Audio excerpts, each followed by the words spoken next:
Ahoj. Zaujímalo by ma, ako pristupuješ k čítaniu Biblie.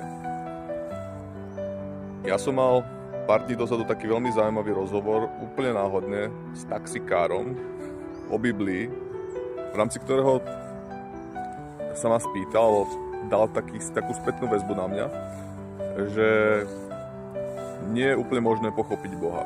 Alebo pri čítaní Biblii nie je možné to sa snažiť racionálne pochytiť kompletne, hej, akože úplne pochopiť Boha skrz Bibliu, hej, že to je viera.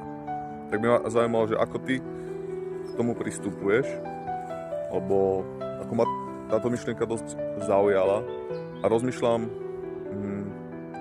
čo to v praxi znamená. Ako v praxi môžem zmeniť svoje vnímanie.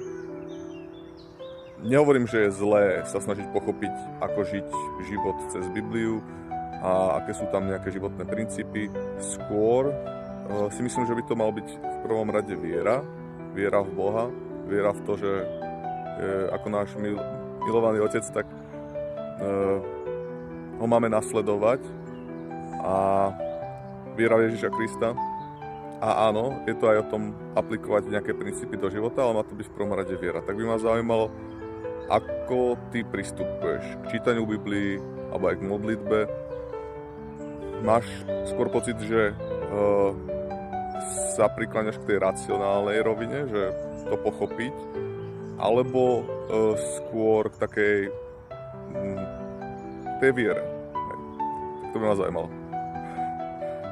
Tak zatiaľ ti prajem požehnaný deň. Ahoj.